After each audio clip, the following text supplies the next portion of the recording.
Yeah, well, I was saying that I understand that Michael Jordan had a big role. I think I was answering a different type of question here on a bigger holistic page as it relates to MJ. And look, I understand that there's acceptance that this is who Michael Jordan was, and I don't know, what the tension was back then, or who was around his team where he didn't decide to mention these things. And I just brought into this overall point, guys. And I know we're going to get into a pretty heated debate about this, Stephen A. Smith and Max, but it's not just about the senator that he could have had a stance for. It's just not about that. It's about, almost to a degree, I've never really heard Michael come out and make a statement about anything.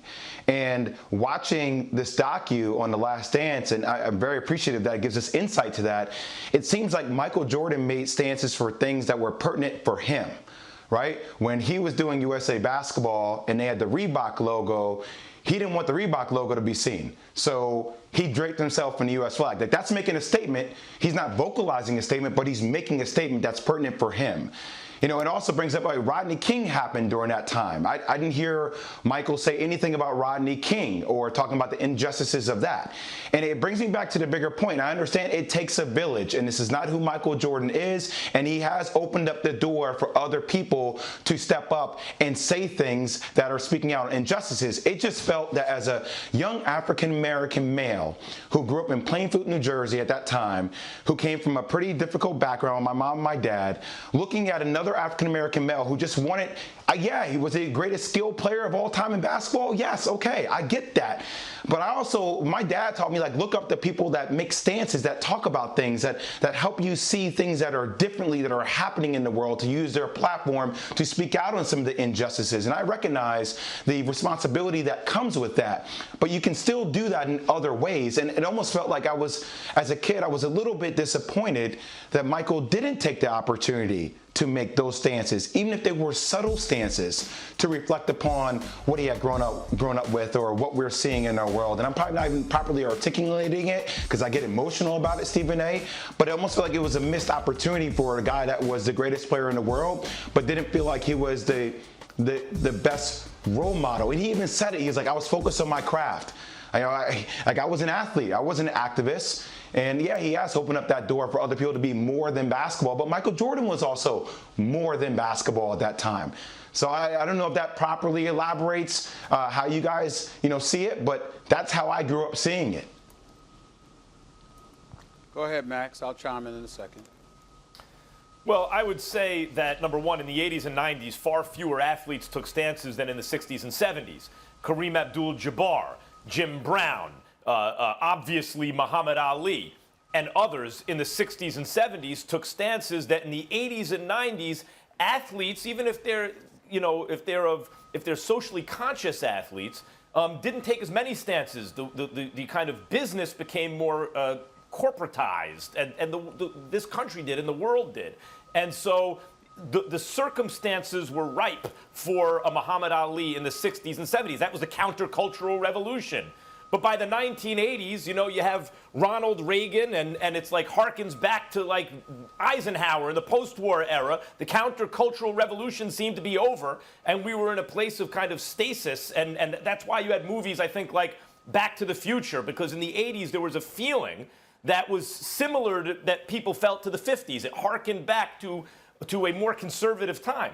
And so you had fewer athletes doing the kind of things that Ali and Lou Alcindor, Kareem Abdul-Jabbar, and Jim Brown and others did in the 60s and 70s, and that's part of the explanation. Jay, when you talk about... Max, I just want to say this real quick. The circumstances are never ripe for somebody to make a statement about injustices that are happening in the world, especially as a black man. And yet you see some eras, many more people doing it than in other eras. And so the circumstances do explain the kind of opportunity for people. It makes it more likely that you'll see that, or less likely, depending on kind of global forces. Now, when you talk about LeBron James, for example, would he have always been more vocal about social issues than Michael Jordan? Let's say yes. Let's say that's a fact. It's just his personality. Would he have pushed it? Maybe. I don't see any real risks LeBron James has taken to his career, to be truthful, although you might add, well, we only know they weren't risks because he had the nerve to do it, and we found out they weren't risks. But maybe at the time he took them, it wasn't so clear. Although when I see what happened with China, for example, LeBron James backed right off because he had enormous business there. And that's the point. Did Michael Jordan lay the foundation for people like LeBron James to be more vocal? I think it's fair to say whether or not that was Jordan's intention, yes, because the business interest that Michael Jordan pursued made him more and led to a situation where athletes going forward Jordan's not the only one. There were others who contributed to this, but could be more independent. And when you are less financially dependent, then you are able to take more chances. Now, what's the old Chris Rock line, right? Shaq is rich. The man who writes his check is wealthy. Jordan's now the man who writes the check. Jordan has real wealth. And so, and he's a role model in that way where other athletes can see, oh, I can be the guy one day who writes the check. I can also be wealthy and not just sign some big contract that people are, wow, look at how much money he's making, but actually have ownership stake. So that, I think, partly explains the greater independence athletes like LeBron and Chris Paul and others have to speak out now. And also the kind of era we're living in, as I mentioned, also contributes to that. And sure, their personalities do too. Because if you replace Muhammad Ali with a different kind of personality, that voice is missing. And LeBron's voice would be missing today. And if Jordan pushed it a little more, maybe he would have pushed it in this direction faster. Also, the proliferation of new media, social media, gives the athletes greater voices. All that stuff contributes for sure. Lastly, I'd point out, Jordan didn't want Phil Jackson not to be the coach. They were living in an era where the GM came out and said, supported by the owner, obviously, well, he could play for another team if we'd love him to play, but if the coach is going to change and he's going to have to leave.